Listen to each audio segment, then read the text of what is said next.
कहते हैं कि हिंदुस्तान की सियासत में चर्चाएं खास तो हर रोज होती है, लेकिन जब मौसम गर्मियों का हो तो चर्चाएं आम का मजा ही कुछ और होता है। भारत 24 में एक बार फिर जेसी मैंगो फेस्ट 2026 का आयोजन हुआ, जिसमें केंद्रीय कानून मंत्री अर्जुन राम मेघवाल ने शिरकत की और इस दौरान आम की मिठास के बीच भारत 24 के सीईओ और editor in chief doctor Jagdish Chandra और केंद्रीय मंत्री अर्जुन राम मेघवाल के बीच आम पर खास चर्चा हुई। देखिए।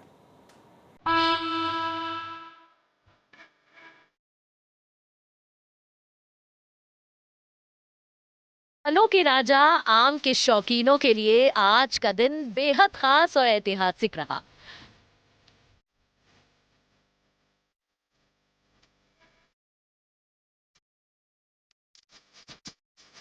भारत 24 के नोएडा स्थित हेडक्वार्टर्स में एक बार फिर जेसी मैंगो फेस्ट 2026 का बेहद शानदार और भव्य आयोजन किया गया। न्यूज रूम की खबरों भरे माहौल के बीच पूरा दफ्तर आम की सतरंगी खुशबू से सराबोर रहा।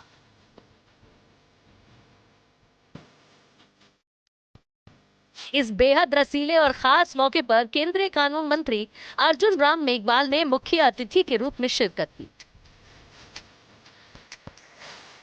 अपनी सादगी, पारंपरिक राजस्थानी पगड़ी और सौम्य व्यवहार के लिए मशहूर केंद्रीय मंत्री जैसे ही भारत 24 के नोएडा मुख्यालय पहुंचे, माहौल में एक अलग ही ऊर्जा देखने को मिली।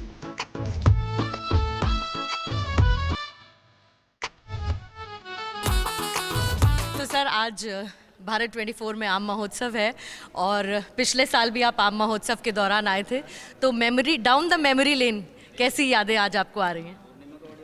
देखिए, पिछले साल जब मैं आया था तो एक यहाँ से सीख के गया था, आम मीठा होता है, इसलिए मीठे बोलते रहो। और जब मीठे बोलोगे तो जीवन में खुशी और हैप्पीनेस आएगी। तो मुझे लगता है कि वही मैं मेमोरी याद कर रहा हूँ कि हैप्पीनेस जीवन में रहती है तो आदमी बहुत दौड़ दौड़ के काम करता है, मन लगता है काम में। इसलिए हम आम महोत्सव में आ रहे हैं। और जेसी बॉस क्योंकि आपकी मिठास का बड़ा जिक्र करते हैं, तो जब अर्जुन राम मेघवाल जी को सर आज आप आम महोत्सव के लिए लेकर आए हैं, तो इनकी सबसे मीठी बात आम की तरह मिठास वाली जो आपको याद आती है? He is one of the best ministers in the government. न कोई विवाद, न कंट्रोवर्सी, शांत, साइलेंट परफॉर्मर और आम ग्रास रूट पे जनता से जुड़ना, उसी का एक प्रमाण है आज कि जो किसान पैदा करता है आम, उसके अप्रिशिएट करने के लिए आज हमारे साथ में। लेकिन सर, इस बार ये बताइए कि आम का मौसम तो चल ही रहा है, आम की वैरायटी भी आप देखते जाइए, मैं भी आपको बता दूं, लेकिन साथ साथ मुझे ये भी बताइए कि इस बार की आपकी आम डिप्लोमेसी इस सीज़न में कैसी रही? सबसे पहला ख्याल जिस व्यक्ति का आया, जिसके घर पर आपने कहा मुझे तो आम भिजवाना है, वो कौन है? देखिए, सबसे पहले इन्होंने भिजवाया हमें हमारे पास। यहाँ तो जेसी मैंगोज हैं, लेकिन मेघवाल जी के जो पसंदीदा आम है वो किसके घर सबसे पहले गए? देखिए, मैं मेरे जो मित्र हैं हमारे श्रीपद नाइक साहब, जब सबसे पहले उन्होंने ये अल्फेंसो है क्या, ये अल्फेंसो ये जब भिजवाए तो हमने कहा हमारे यहाँ भी आए हुए हैं, क्यों मैं तो डेजर्ट का आदमी, हमारे यहाँ तो आम होते नहीं हैं, तो हमारे यहाँ भी आए हुए हैं, तो हमने एक्सचेंज जरूर किए, क्योंकि मिठास हो या अच्छी चीज हो, वो एक्सचेंज होनी चाहिए। भारत 24 के दफ्तर पहुंचने पर भारत 24 के सीईओ और editor in chief doctor Jagdish Chandra ने बुके भेंट कर केंद्रीय कानून मंत्री अर्जुन राम मेघवाल का स्वागत किया।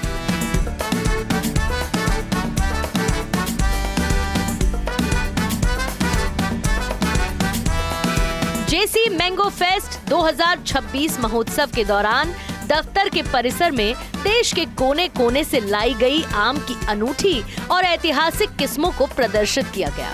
लखनऊ के मलिहाबाद की मशहूर दशहरी से लेकर महाराष्ट्र के शाही अल्फांजो, बिहार का सुप्रसिद्ध जर्दालू, मालदा और आकार में सबको चौंका देने वाला नूरजहां जेसी मैंगो फेस्ट 2026 का हिस्सा बने हैं। लेकिन सर, इधर एक वैरायटी है मल्लिका मैंगोस, तो मल्लिका मैंगोज के नाम से आपको कोई ऐसा व्यक्तित्व, वो आगे बात नहीं करना। आपको कोई एक ऐसा व्यक्तित्व याद आता हो? याद है, अच्छा याद है। अच्छा, मैं आपको बताती हूँ, इधर देखिए सफेदा मैंगो है। अगर मैं इन सब में सफेदा, केसर, मल्लिका, अल्फांसो, इसमें सबसे फेवरेट आपका कौन सा है? उधर ऊपर जेसी मैंगोज भी है। मेरे तो सारे फेवरेट हैं। फिर भी कोई एक जो आपकी पहली वैरायटी, सबसे पहले यही आता है, सबसे पहले हमारे पास यही आता है। ये बहुत एक्सक्लूसिव, हाँ। ये हमेशा मीठा होता है। लेकिन जेसी मैंगोज का इंतजार सर सबको रहता है, और आम महोत्सव का आपने आयोजन किया। आपका पसंदीदा आम भी मैं पूछ लेती हूँ, कौन सा है? वो तो सारे अच्छे लगते हैं। फिर भी अगर एक चूज करना हो तो?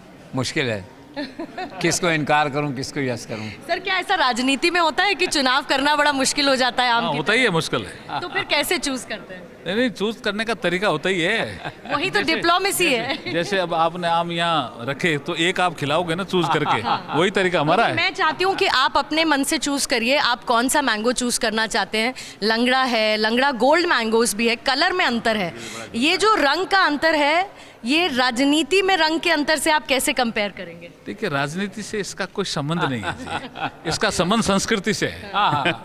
कुछ इसकी संस्कृति के बारे में बताइए सर, कुछ बचपन की यादें आपकी मैंगो से जुड़ी हुई हो। देखिए, आम फलों का राजा, ये कहा गया है ना। सही बात। फल जब आते हैं, और मेरे एक गुरुजी थे जो आम को लेकर के हमें पढ़ाते थे, सिखाते थे कि आम जब लगता है तो पेड़ झुकता है। तो अगर आप बड़े हो जाओ, पावरफुल हो जाओ, विनम्र हो जाओ। तो झुकना चाहिए आपको आम की पेड़ की तरह। वापस से मैं थोड़ा आम डिप्लोमेसी पर सर आती हूँ। आपने बताया कि सबसे पहला, डिप्लोमेसी नहीं है जी। नहीं होती तो है हमें सर। सिखाता है मीठा रहो जीवन में, मीठा बोलो। हम तो आम डिप्लोमेसी के तहत बहुत आम भेजते हैं, इसीलिए मैं समझना चाह रही हूँ। नहीं, वो डिप्लोमेसी का पार्ट नहीं है, वो संस्कार का पार्ट है। वो संस्कार का पार्ट है, तो फिर इसको डिप्लोमेसी क्यों कहने लगे? वैसे कोई खाना भी खाता है कभी डिनर डिप्लोमेसी, ऐसा कह देते हैं, जबकि वो संस्कार का पार्ट है। इस दौरान केंद्रीय कानून मंत्री अर्जुन राम मेघवाल और डॉक्टर जगदीश चंद्र के बीच आम की मिठास के साथ साथ देश की राजनीति, बदलते समीकरणों और समसामयिक मुद्दों पर भी बेहद अनौपचारिक और खुशनुमा माहौल में चर्चाएं आम हुई। राजनीति के सवालों के बीच आम की इस मिठास ने बातचीत को एक बेहद खूबसूरत और सहज मोड़ दे दिया। भारत 24 के सीईओ और editor in chief doctor Jagdish Chandra ने बातचीत के दौरान कानून मंत्री अर्जुन राम मेघवाल के कार्यकाल और उनकी कार्यशैली की खुलकर तारीफ की। डॉक्टर जगदीश चंद्र ने न्यायपालिका के बदलते स्वरूप का पूरा श्रेय कानून मंत्री को देते हुए कहा कि कानून मंत्री अर्जुन राम मेघवाल के कार्यकाल में देश की न्यायपालिका में अभूतपूर्व और काफी तेजी के साथ काम हो रहा है। पेंडिंग केसेस को निपटाने से लेकर अदालतों को आधुनिक बनाने तक, हाई कोर्ट और सुप्रीम कोर्ट में जज की नियुक्ति तक, हर मोर्चे पर उनकी दूरदर्शिता साफ दिखाई देती है। डॉक्टर जगदीश चंद्र ने कहा, जुडिशरी में अर्जुन राम मेघवाल की गुडविल है।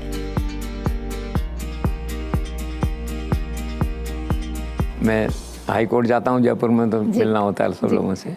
तो देश भर की जुडिशरी में मैसेज है कि चूंकि he enjoys the total trust and confidence of Narendra Modi, Amit Shah, तो इनके कार्यकाल में जो पेंडिंग अपॉइंटमेंट थे जजेस के, सुप्रीम कोर्ट में थे, हाई कोर्ट में थे, उसमें अद्भुत स्पीड आई है, अद्भुत प्रगति हुई है।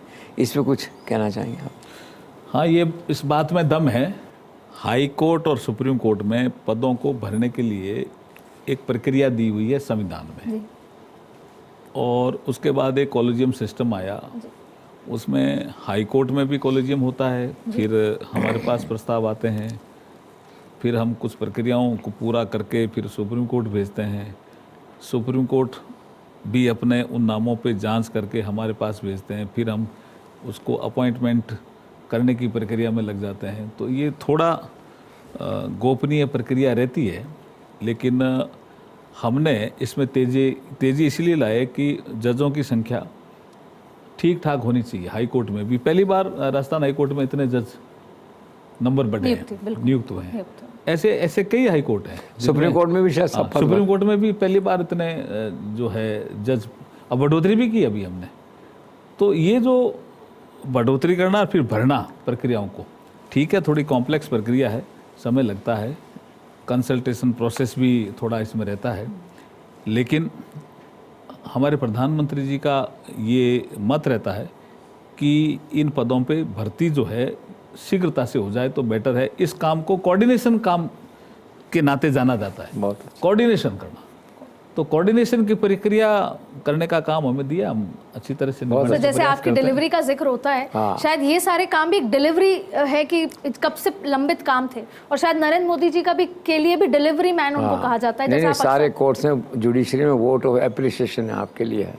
एक तो एक्सेस इजी है, कोई वो नहीं है, बिल्कुल सर। डिलीवरी है, ऊपर कोऑर्डिनेशन अच्छा है, तो ही deserves A high vote of appreciation in judicial sector. हमारे जुडिशरी में 3 महत्वपूर्ण एक कंपोनेंट माने जाते हैं। लिटिगेंट जो कोर्ट में जाते हैं जी सर। किसी कारण से, एडवोकेट्स, तीसरे जजेस। तीनों के लिए भी अच्छा इंफ्रास्ट्रक्चर देना, अच्छी सुविधाएं देना, अच्छा वातावरण देना, इसके लिए भी सरकार ने प्रायोरिटी सेक्टर में काम करने का प्रयास किया और सबसे- टेक्नोलॉजी का यूज करके। और सबसे बड़ी बात है, कई बार हम देखो पिछले वर्षों में सुप्रीम कोर्ट सरकार का टकराव होते होते बचा कई मुद्दों पे, वो तो बीते कल की बात हो गई।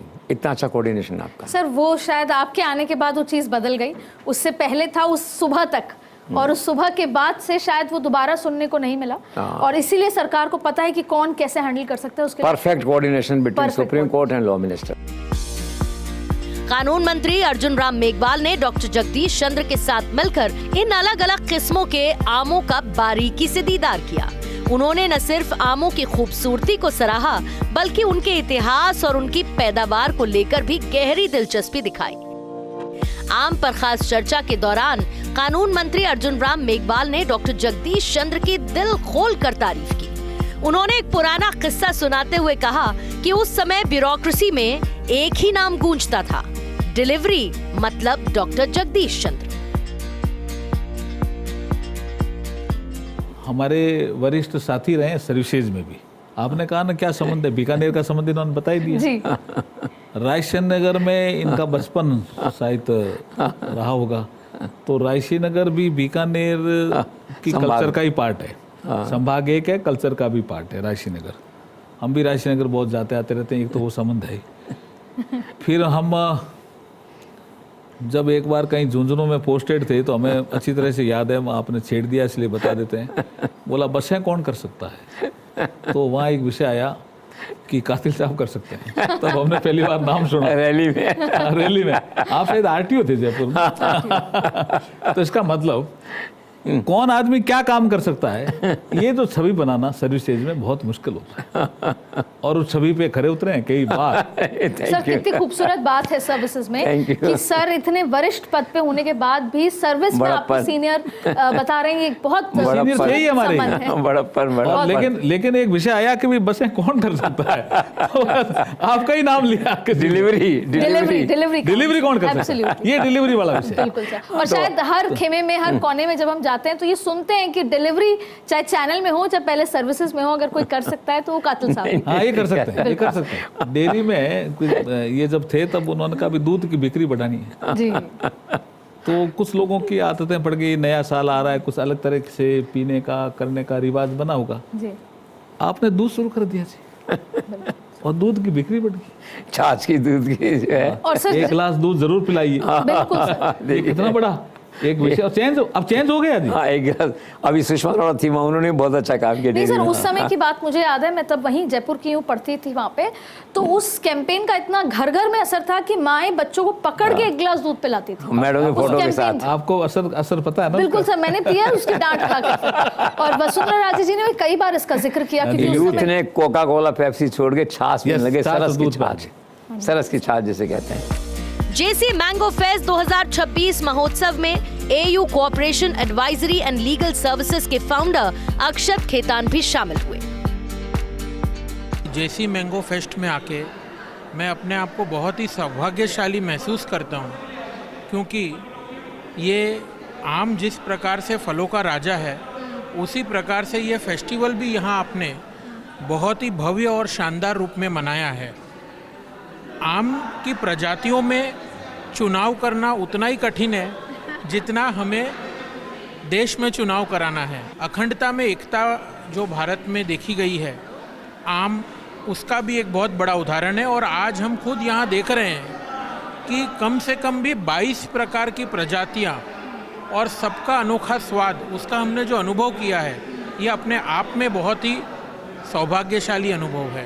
देश दुनिया की खबरों में व्यस्त रहने वाले न्यूज रूम के माहौल में जेसी मैंगो फेस्ट 2026 हर किसी के लिए एक ताजा हवा के झोंके की तरह साबित हुआ। कानून मंत्री अर्जुन राम मेघवाल की मौजूदगी ने जेसी मैंगो फेस्ट 2026 की रौनक को दोगुना कर दिया है। जेसी मैंगो फेस्ट में जब केंद्रीय कानून मंत्री अर्जुन राम मेघवाल और डॉक्टर जगदीश चंद्र एक साथ बैठे तो बात सिर्फ आमों की वैरायटी तक सीमित नहीं रही, बल्कि मीठे रिश्तों की डिप्लोमेसी की भी बात हुई। और फिर अर्जुन राम मेघवाल और डॉक्टर जगदीश चंद्र ने बचपन की अनमोल यादों को तरोताजा किया। साथ ही दोनों के बीच में आम पर खास चर्चा में जुडिशरी से लेकर आधी आबादी की सशक्तिकरण तक की बात हुई।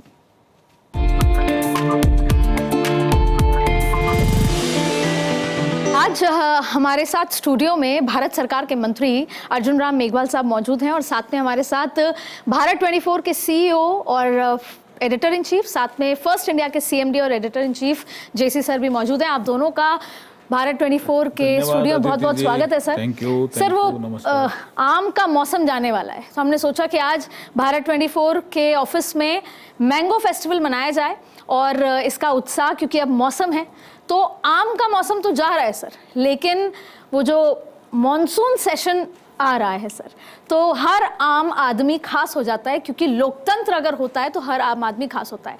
तो आज हम बहुत सारी चर्चाओं पे बात करेंगे, लेकिन सबसे पहले तो सर आम पे आपसे अभी पूछा सर, तो आम को लेकर आपकी कोई ऐसी याददाश्त, आपकी माता जी को लेकर, बचपन को लेकर, ऐसा कुछ खास चीज़ आपको याद हो, कोई स्मृति आपको याद हो? देखिए, भारत में ही नहीं, मुझे लगता है दुनिया में आम को फलों का राजा माना जाता है और इसलिए समय समय पर इसके फेस्टिवल भी होते रहते हैं। मैं धन्यवाद देना चाहूँगा भारत 24 को कि आम जैसे फल जिसका भारतीय संस्कृति में बहुत प्रभाव है, जीवन के आचार और विचार पे प्रभाव है। बहुत से संतों ने जैसे आम मीठा होता है, ऐसे मीठी बाणी बोलिए, ऐसे आम का उल्लेख करके कहा है। बिल्कुल। हमारी संस्कृति का भी पार्ट है, जैसे आपने कहा प्रकृति का भी पार्ट है।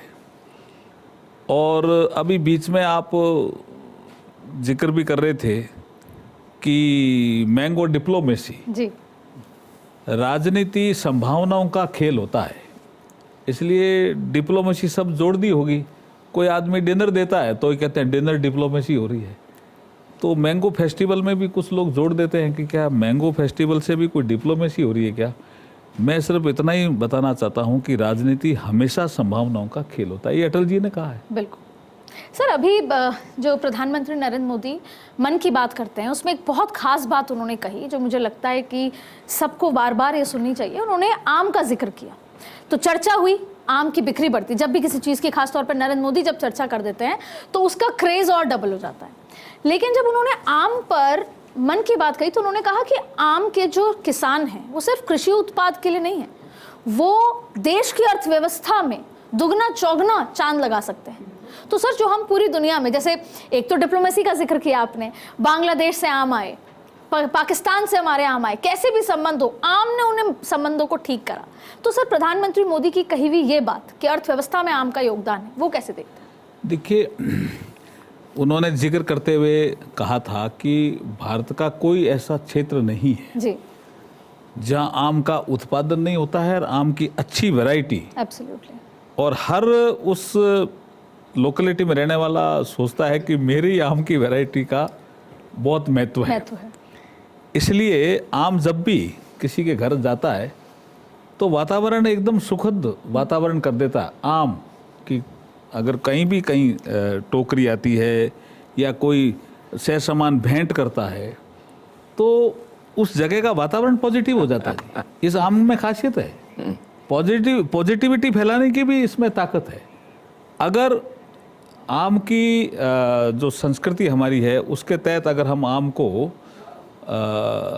उत्पादन में भी और हम लेन देन में भी और इसका प्रचार प्रसार करेंगे तो हमारी इकोनॉमी की साइज बढ़ेगी, ऐसा प्रधानमंत्री जी कह रहे थे। जी बिल्कुल सर। जैसे सर आप का तो दिल बच्चा हो जाता है, मैंने कई बार देखा कि एक तो चैनल खबर को लेकर कि खबर ही जीवन है, उनका हमेशा से मूल मंत्र रहा है, लेकिन अगर बात खाने पे आती है, फलों पे आती है, तो आम के बारे में सोचते हैं, आपके चेहरे पे जो मुस्कुराहट आती है, तो सर के घर पे भी मैंने सुना सर आपके पेड़ हैं और जेसी मैंगोज करके मैंगोज भी कई बार आप डिप्लोमेसी के तौर पर सर, तो वो डिप्लोमेसी है या आपका मन करता है कि सब आम खाएं? ये जो चेहरे पे आपके अभी भी जो खुशी है सर, उसको समझना चाहेंगे सर, आम और आपका संबंध समझना चाहेंगे sir. You are absolutely right. मैं कभी अपने बालक मन को मरने नहीं देता। Very good. इसलिए आम को उठाना, उसको देसी स्टाइल में खाना, सड़क पे खड़े होकर गोलगप्पे खा जाना, मिठाई की दुकान से कार रोक के लड्डू लेके बीकानेर जा रहे हैं तो खा लेना, दो पूड़ी खाना, बालक मन नहीं मरना चाहिए, जीवन उत्साह को बना के रखता है। जहाँ तक आम का सवाल है, आम से मेरा संबंध 15 वर्षों से तो खासकर है। पहले ईटीवी चलाते थे 10 साल तक, ईटीवी यूपी चलाते थे, तो वहाँ पे क्या मलियाबाद एक जगह है 50 किलोमीटर लखनऊ से, वहाँ को 100-150 किस्म के आम होते हैं। तो हर साल मैं वहाँ जाता था, 10 साल जाता रहा वहाँ, उसको 500 रुपये देते थे, 5-7 आम थोड़ा थोड़ा खा के आ जाते थे। फिर एक दिन मैंने सोचा कि उम्र जा रही है, ईटीवी भी नहीं है, उधर लखनऊ जाना कम होता है, हालांकि भारत है अपने पास में जो है, तो मैंने सोचा कि आम अब घर में होने चाहिए जो है। तो मैंने पवन अरोड़ा से कहा भी आम के 2-4 पेड़ लगा दो, तो उन्होंने घर में 4 पेड़ लगा दिए। इस बार 250 आम उतरे उससे। Very good. और ख़ास बात क्या होती है कि आम जो लटकता है ना, आप जब कमरे से निकलते हैं और अपने गार्डन में या घर के पिछवाड़े में 4 पेड़ों में लटकते हुए आम देखते हैं, एक अलग अनुभूति होती है, उसका कोई इमेजिनेशन को या कोई इसकी कोई कल्पना नहीं उस बात की जाए। तो आम से ये संबंध है, ये शौक़ है, इसलिए फेस्टिवल है। और सबसे बड़ी बात है कि हम ऐसे व्यक्ति के साथ बैठे हैं आज यहाँ पे जो है, व्यक्ति बारे में आप पूछिए मुझसे तो फिर मैं बताऊंगा। बिल्कुल सर। तो क्योंकि आपने कहा तो मैं जानना चाहूँगी, क्योंकि बहुत पुराने से शायद मुझे लगता है आप दोनों एक दूसरे को जानते हैं, जब सर्विस में थे, तो कुछ ऐसी स्मृतियाँ मेघवाल सर को लेकर आपके मन में कुछ हो सर, कोई कहानी तो किस्सा देखो हो? तो शुरू से साइलेंट परफॉर्मर हैं जी, विनम्र हैं।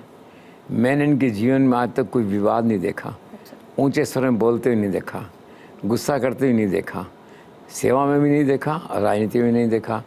और हैरानी की बात यह है कि एक फॉर्मेट है प्राइम मिनिस्टर का, डॉक्टर जितेंद्र सिंह होते हैं, आप साथ होते हैं, एक सा भाव एक सा वो। वरना कई बार क्या होता है, प्रधानमंत्री के साथ चलते हुए भी आदमी उकचुक हो जाता है, ऐसा उनका ऑरा और इनका आभा मंडल रहता है, बिल्कुल विनम्र, बिल्कुल नॉर्मल जिस तरह से। तो मैं ये कहता हूँ कि one of the best minister इसलिए कहता हूँ इनको, हर दृष्टिकोण से ठहरे हुए व्यक्ति, बात करो बात का उत्तर मिलेगा। अभी चैनल की बात थी, चैनल भी देखते हैं, वेल इन्फॉर्म जिसे कहते हैं। बीकानेर में क्या मेरा जन्म हुआ, इसी रिश्ता इनके साथ थोड़ा ऐसे मैं मानता हूँ। बीकानेर में 1950 में मेरा जन्म हुआ, गवर्नमेंट हॉस्पिटल में हुआ था। आप बीकानेर से हैं तो एक प्यार, स्नेह या भावनात्मक लगाव भी रहता है आपके साथ में। और वैसे इतने अनुभव के आधार पर मैं कह सके कितने मंत्रियों से मैं मिलता हूँ और मिला हूँ आज तक मैं हर लेवल पे जो है। तो वन ऑफ द बेस्ट ठहरे हुए बैलेंस और स्थायी मंत्री है ना कोई, वो Arjun Meghwal. Thank you. Sir कभी आपने ये जैसे डिनर डिप्लोमेसी होती है, तो मैंगो डिप्लोमेसी आपने की है कि कोई मामला इधर उधर है, चलिए मैंगो भेज देते हैं, मामला ठीक हो जाएगा? कभी आपके चाहे राजनीतिक कार्यकाल में चाहे सर्विस के कार्यकाल में आपने कभी मैंगो डिप्लोमेसी की है सर? देखिए, सर्विस हो चाहे राजनीति हो, ये मैंगो डिप्लोमेसी शब्द ठीक है, इजाद कर लिया, इसमें डिप्लोमेसी जैसी कोई चीज नहीं है। इसमें हैप्पीनेस आती है। मैंगो अगर आपको देखते हैं तो जैसे आपने बताया ना कि मेरे घर के बाहर अब खा नहीं रहे थे, देख रहने से हैप्पीनेस आती है, तो खाने से तो मन प्रसन्न होता ही है ना। तो जिस फल में प्रसन्नता के भाव सबसे ज्यादा हो, उसका आदान प्रदान भी होता है, हमारी संस्कृति का पार्ट है। प्रसन्नता, हैप्पीनेस, एक दूसरे को हम एक्सचेंज करते हैं। एक बहुत खास बात सर मेरे दिमाग में आई, मैं पूछना चाहती हूँ, और अभी सर ने कहा कि आपको गुस्सा नहीं आता, तो उसका लीवरेज लेते हुए पूछना चाहती हूँ कि सर राजनीति में और आम में एक समानता है कि दोनों का जब मौसम आता है तो उसकी खूबी पता चलती है। राजनीति में कोई भी व्यक्ति जब इलेक्ट होके आता है, जब टेस्टिंग पीरियड आता है, मौसम आता है कि कहाँ पे फायदा दिख रहा है, तब उसकी असली विचारधारा पता चलती है। तो मेरे पूछने के संदर्भ ये है कि आप बड़े लंबे समय से संसदीय कार्य मंत्री हैं, राजनीति देखी, ये जो दल बदल जो देखने को मिल रही है, कितना सही लगता है सर आपको? ये होना चाहिए, नहीं होना चाहिए? इस पे कोई नया कानून, क्योंकि आप लॉ मिनिस्टर भी हैं, बनना चाहिए?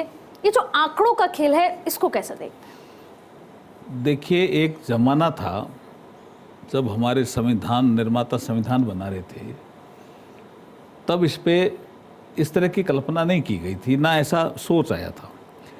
एक आयाराम गयाराम करके विषय चला हरियाणा में, तब सोचा गया अमेंडमेंट आना चाहिए, तो एंटी डिफेक्शन लॉ आया, 10th शेड्यूल्ड संविधान में जुड़ा। उसमें पहले 1/3 का प्रावधान था, फिर पता चला 1/3 से भी पार नहीं पड़ रही है, थोड़ा प्रावधान कड़ा करो, 2/3 करा।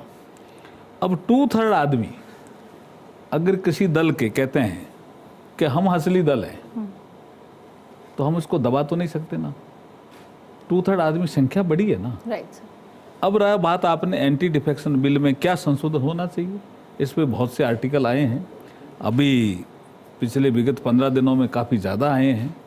जो भी आर्टिकल आते हैं, कोई लिखता है तो हम अध्ययन करते हैं। और आपने ठीक कहा, कानून मंत्रालय भी इसमें अध्ययन करता है कि, लेकिन हम अभी जो मामले हैं, अभी स्पीकर साहब के यहाँ लंबित हैं जी। जो मान्यता वाले मामले जिसका आपने जिक्र किया, वो उनको तय करना है कि कौन से डिसिडेंट ग्रुप को वो मान्यता दे। लेकिन स्पीकर साहब के कार्यालय से पता चला कि ये इलेक्शन कमीशन ऑफ इंडिया के पास पहुंच गए हैं जी। वो कह रहे हैं हम असली टीएमसी हैं। एक ही दल का ज़्यादा बड़ा विषय आया हुआ है टीएमसी का, 20 MP उससे अलग हुए हैं। वो कहते हैं हम ही असली टीएमसी हैं, हमें ही चुनाव चिन्ह मिलना चाहिए, हम नाम भी टीएमसी हमारे पास ही रहना चाहिए। अब ये इलेक्शन कमीशन जो प्रैक्टिस है, परंपराएं हैं, रूल्स हैं, 10th शेड्यूल्ड है, उनको देख करके निर्णय करेगा। सर, इस सारी बातों से ये बात निकल कर आती है कि वैसे तो सर जिसके पास नंबर हैं, जैसे 2/3 मेजोरिटी है, तो वो क्लेम कर सकता है। कई बार विचारधारा पे सवाल नहीं उठता कि ममता बनर्जी के हारते ही विचारधारा बदल जाती है? नहीं, ये लंबे समय से ही चल रहा था, ऐसा हमें लग रहा था। जी सर। अचानक नहीं होता, इसमें टाइम पहले से ही चलता है। वो तो जिस नेता में दूरदर्शिता होती है वो पहले ही देख लेता है कि कुछ गड़बड़ हो रही है, और किसी को लगता है कि नहीं सब कुछ ठीक है, अहंकार आ जाता है, तो उसी का ये परिणाम नजर आता है। तो पार्लियामेंट सेशन जैसे सर 20 जुलाई से है, तो एक बहुत महत्वपूर्ण सवाल मुझे लगता है, ये भी सबसे रेलेवेंट सर हैं, उनसे पूछ सकते हैं, आप ही ने रखा था। जैसे आम को देख के सर एक मुस्कुराहट आती है चेहरे पे, वैसे ही मॉनसून सत्र से पहले देश भर की जो महिलाएं हैं उनको एक तरह की मुस्कुराहट है, और नरेंद्र मोदी का जो आत्मनिर्भर भारत का जो सपना है वो शायद पूरा हो सकता है। और आत्मनिर्भर भारत तब होगा जब आत्मनिर्भर महिलाएं होंगी। क्या भारतीय जनता पार्टी एनडीए के पास इतना नंबर आ चुका है कि महिला आरक्षण बिल लागू हो जाएगा? देखिए, 2023 में जब नारी शक्ति वंदन अधिनियम पास किया था, तब इसी भाव से ही किया था कि 2029 का जो इलेक्शन हो वो नारी शक्ति वंदन अधिनियम के साथ हो। उसमें 2 प्रावधान जोड़े हुए थे, सेंसस का और डिलिमिटेशन का। उसी का ही हम एक जो पिछला हमारा बजट सत्र गया, उसमें 16, 17, 18 अप्रैल को हमने विशेष सत्र बुला करके उसको पास कराने का प्रयास किया।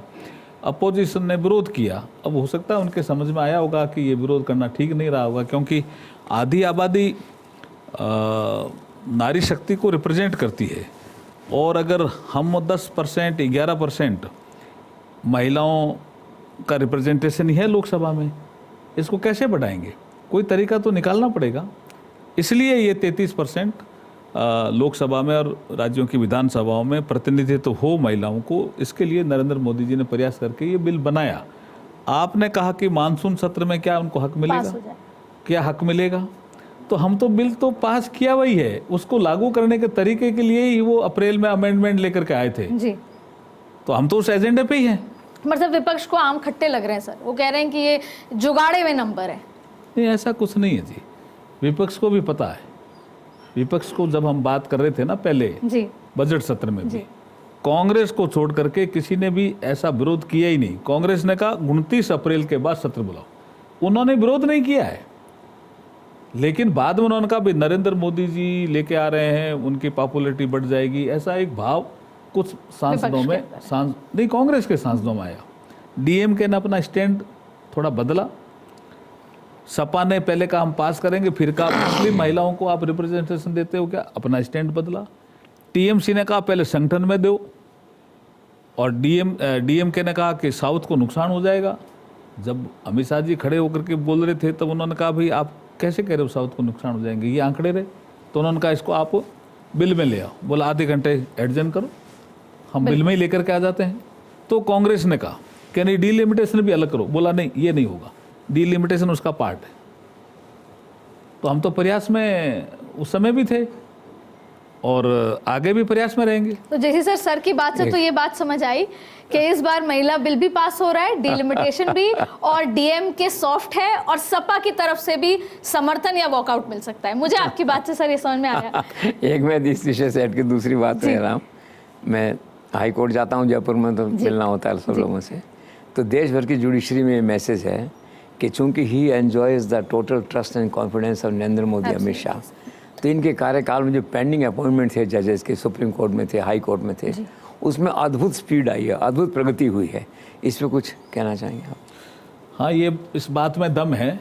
हाँ, जो हमारे वरिष्ठ साथी रहे सर्विसेज में भी, आपने कहा ना क्या संबंध है, बीकानेर का संबंध इन्होंने बता ही दिया। जी। रायसेन नगर में इनका बचपन शायद रहा होगा, तो रायसेन नगर भी बीकानेर की कल्चर का ही पार्ट है। संभाग एक है, कल्चर का भी पार्ट है रायसेन नगर। हम भी रायसेन नगर बहुत जाते आते रहते हैं, एक तो वो संबंध है। फिर हम जब एक बार कहीं झुंझुनू में पोस्टेड थे, तो हमें अच्छी तरह से याद है, आपने छेड़ दिया इसलिए बता देते हैं। बोला बसें कौन कर सकता है, तो वहाँ एक विषय आया कि कातिल साहब कर सकते हैं। तब हमने पहली बार नाम सुना रैली में। रैली में। आप शायद आरटीओ थे जयपुर में। तो इसका मतलब कौन आदमी क्या काम कर सकता है, ये तो छवि बनाना सर्विसेज में बहुत मुश्किल होता है, और उस छवि पे खरे उतरे हैं कई बार। सर कितनी खूबसूरत बात है सर्विसेज में कि सर इतने वरिष्ठ पद पे होने के बाद भी सर्विस में आपको सीनियर बता रहे हैं, ये बहुत सीनियर थे ही हमारे। बड़प्पन। लेकिन एक विषय आया कि भाई बसें कौन कर सकता है, तो आपका ही नाम लिया कि डिलीवरी कौन कर सकता है, ये डिलीवरी वाला विषय। बिल्कुल सर। और शायद हर खेमे में, हर कोने में जब हम जाते हैं तो ये सुनते हैं कि डिलीवरी चाहे चैनल में हो चाहे पहले सर्विसेज में हो, अगर कोई कर सकता है तो वो कातिल साहब। हाँ, ये कर सकते हैं, ये कर सकते हैं। वो हाई कोर्ट का बता रहे थे, सुप्रीम कोर्ट का जजेस भर दिए सारे आपने। अभी डेयरी का और कह देता हूँ एक। डेयरी में ये जब थे तब उन्होंने कहा भी दूध की बिक्री बढ़ानी है जी। तो कुछ लोगों की आदतें पड़ गई, नया साल आ रहा है, कुछ अलग तरह से पीने का करने का रिवाज बना होगा जी। आपने दूध शुरू कर दिया जी, और दूध की बिक्री बढ़ गई। छाछ की, दूध की जो है, और सर एक गिलास दूध जरूर पिलाइए। बिल्कुल सर। इतना बड़ा एक विषय, अब चेंज हो गया जी। हाँ, एक गिलास। अभी सुषमा अरोड़ा थी वहाँ, उन्होंने बहुत अच्छा काम किया। नहीं सर, उस समय की बात मुझे याद है, मैं तब वहीं जयपुर की हूँ, पढ़ती थी वहाँ पे, तो उस कैंपेन का इतना घर घर में असर था कि माएं बच्चों को पकड़ के एक गिलास दूध पिलाती थी मैडम ने फोटो के साथ। आपको असर पता है ना? बिल्कुल सर, मैंने पिया उसकी डांट खाकर। और वसुंधरा राजे जी ने भी कई बार इसका जिक्र किया कि यूथ ने कोका कोला पेप्सी छोड़ के छाछ में लगे, सरस की दूध छाछ, सरस की छाछ जिसे कहते हैं। हाँ सर, वो बता रहे थे सुप्रीम कोर्ट के सारे पद भर दिए आपने, हाई कोर्ट के भर दिए। हाई कोर्ट और सुप्रीम कोर्ट में पदों को भरने के लिए एक प्रक्रिया दी हुई है संविधान में, और उसके बाद एक कॉलेजियम सिस्टम आया। उसमें हाई कोर्ट में भी कॉलेजियम होता है, फिर हमारे पास प्रस्ताव आते हैं, फिर हम कुछ प्रक्रियाओं को पूरा करके फिर सुप्रीम कोर्ट भेजते हैं।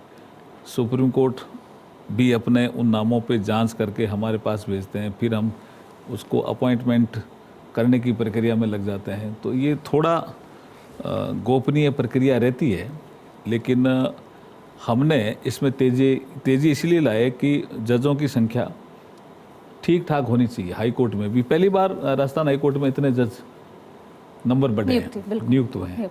ऐसे कई हाई कोर्ट हैं। सुप्रीम कोर्ट में भी शायद सुप्रीम कोर्ट में भी पहली बार इतने जो है जज, अब बढ़ोतरी भी की अभी हमने। तो ये जो बढ़ोतरी करना और फिर भरना प्रक्रियाओं को, ठीक है, थोड़ी कॉम्प्लेक्स प्रक्रिया है, समय लगता है, कंसल्टेशन प्रोसेस भी थोड़ा इसमें रहता है, लेकिन हमारे प्रधानमंत्री जी का ये मत रहता है कि इन पदों पे भर्ती जो है शीघ्रता से हो जाए तो बेटर है। इस काम को कोऑर्डिनेशन काम के नाते जाना जाता है, बहुत अच्छा। कोऑर्डिनेशन करना, तो कोऑर्डिनेशन की प्रक्रिया करने का काम हमें दिया, हम अच्छी तरह से तो जैसे आपकी डिलीवरी का जिक्र होता है, शायद ये सारे काम भी एक डिलीवरी है कि कब से लंबित काम थे, और शायद नरेंद्र मोदी जी का भी के लिए भी डिलीवरी मैन उनको कहा जाता है। नहीं, सारे कोर्ट्स में जुडिशरी में वोट ऑफ एप्रिसिएशन है आपके लिए है। एक तो एक्सेस इजी है, कोई वो नहीं है, बिल्कुल डिलीवरी है, ऊपर कोऑर्डिनेशन अच्छा है। तो ही deserves A high vote of appreciation in judicial sector. हमारे जुडिशरी में 3 महत्वपूर्ण एक कंपोनेंट माने जाते हैं। लिटिगेंट, जो कोर्ट में जाते हैं जी सर। किसी कारण से, एडवोकेट्स, तीसरे जजेस। तीनों के लिए भी अच्छा इंफ्रास्ट्रक्चर देना, अच्छी सुविधाएं देना, अच्छा वातावरण देना, इसके लिए भी सरकार ने प्रायोरिटी सेक्टर में काम करने का प्रयास किया और टेक्नोलॉजी का यूज करके। और सबसे बड़ी बात है, कई बार हम देख पिछले वर्षों में सुप्रीम कोर्ट सरकार का टकराव होते होते बचा कई मुद्दों पे, वो तो बीते कल की बात हो गई। इतना अच्छा कोऑर्डिनेशन आपका। सर वो शायद आपके आने के बाद वो चीज़ बदल गई, उससे पहले था उस सुबह तक, और उस सुबह के बाद से शायद वो दोबारा सुनने को नहीं मिला, और इसीलिए सरकार को पता है कि कौन कैसे हैंडल कर सकता है उसके। Perfect coordination between supreme court and law minister. एक चीज़ और सर मेरे दर्शक समझना चाहते हैं कि भारत में 25% से आम, सबसे ज़्यादा आम जो हैं वो उत्तर प्रदेश, फिर 21% आंध्र प्रदेश। ये सब होने के बावजूद भी जापान जब ये मना कर देता है कि हमें क्वालिटी कंट्रोल के नाम पर हम आपसे आम नहीं लेते, तो आपको लगता है कि इसमें कहीं ना कहीं हमें सुधार की ज़रूरत है और इसके लिए कोई एक्शन सरकार ले रही है? जापान है, बड़े देश कह देते हैं कि क्वालिटी कंट्रोल पे एक सवाल है, तो आपको लगता है कि अभी हाल ही में ऐसा हुआ, इस बार हमने जापान को आम नहीं दिए? देखिए, इस तरह की खाली आम में होती है ऐसा नहीं है। एपिडा जैसा एक ऑर्गेनाइजेशन है, छोटी छोटी चीज़ों पे भी कुछ कई बार देश कह देते हैं कि क्वालिटी, और फिर वो खड़ा रहता है सिर्फ। ये निश्चित रूप से जब से प्रधानमंत्री नरेंद्र मोदी जी बने, क्वालिटी पे जोर भी दिया है जी, क्वालिटी पे जोर भी दिया हर तरह की। और जब कोई चीज़ कोई मनुष्य खाता है तो क्वालिटी पे तो कॉम्प्रोमाइज़ कर ही नहीं सकते ना, करना भी नहीं चाहिए। और इस दिशा में हम आगे बढ़ रहे हैं। कोई देश ये नहीं कह सकते कि भारत से जो कोई सामान आया है वो ठीक नहीं आया। बिल्कुल सर। जैसे सर आप आम को लेकर बस ये समझना चाहती हूँ कि ये क्रेज आपका अभी हुआ या बचपन से भी आप आम बहुत खाते थे? बचपन से भी आपका लव फॉर मैंगो था? मतलब था, बाल्टी में रख के खाते थे गाँव में। बाल्टी में हम निकालते, ठंडे पानी डालते थे, ठंडा करने का और कोई तरीका नहीं था, और खाते थे। और एक इंटरेस्टिंग किस्सा आम का सुनाऊँ आपको। नौकरी में थे जब मैं ट्रांसपोर्ट कमिश्नर था, तो राजस्थान हाउस में रुकते थे अपन। तो राजस्थान हाउस में दिल्ली में गया हुआ था मैं, हैं। तो जो कमरा मैंने खाली किया, उसके 15 मिनट बाद में उसमें पवन अरोड़ा एंटर हुए, उनको भी दिल्ली जाना था, ठीक है। तो अंदर गए, वो जैसे बाथरूम में गए तो बाथरूम बगल में एक आम ऐसे खाया हुआ छिलके के साथ में ऐसा पड़ा हुआ था। तो उन्होंने कहा, कातिल साहब आए थे क्या? उनका हाँ। तो आम के साथ ऐसा संबंध है, ऐसी इमेज हो गई आपकी। तो अभी भी आप ऐसे ही अभी ऐसे खाया भी सर, अभी उसी तरह हमने योगी जी को भी खाते देखा। नितिन नवीन यूपी गए थे दौरे पे, एक शायद कौन सा वो अच्छा याद दिलाया, बचपन लौटा दो, कोई लौटा दे मेरे बीते हुए कल, यही ना? यही सर, बट जितना मैं समझ पा रही हूँ सर, मुझे लगता है कि आप आम या अलग अलग माध्यम से अपना बचपन रोज जी रहे हैं। कारण क्या है कि 2 बातें, स्वाद ही जीवन है और खबर ही जीवन है। Wonderful sir. जगजीत सिंह ने तो गाया भी है वो बचपन की कश्ती। बिल्कुल सर, क्योंकि लाइट मोमेंट है और हम रैप अप कर रहे हैं। बचपन की कश्ती, बचपन का ब्यूटीफुल सर, और लाइट मोमेंट है, हम रैप अप कर रहे हैं। मैं चाहती हूँ कि दर्शकों को आज जाने से पहले आप दोनों इस पूरे जीवन में आपने कोई एक मूल मंत्र सीखा हो सक्सेस का या बेहतर जीवन का, क्या होगा सर? देखिए, आदमी को एक तो विनम्र जीवन में होना चाहिए। आम भी हमें सिखाता है। आम जब पेड़ पे लगता है तो पेड़ भी नीचे झुक जाता है, तो विनम्र होना चाहिए। अगर किसी पद पे पहुंच गया तो भी विनम्र होना चाहिए, नहीं पहुंचा तो भी विनम्र होना चाहिए। और दूसरा, आम की तरह मीठा होना चाहिए उसका व्यवहार। सर, आपकी तरफ से 2 शब्द? 2 शब्द है कि hard work has no substitute, number 1। Number 2, buy peace at every cost, it is never expensive. Wonderful sir, thank you. और बहुत बहुत शुक्रिया आप दोनों का।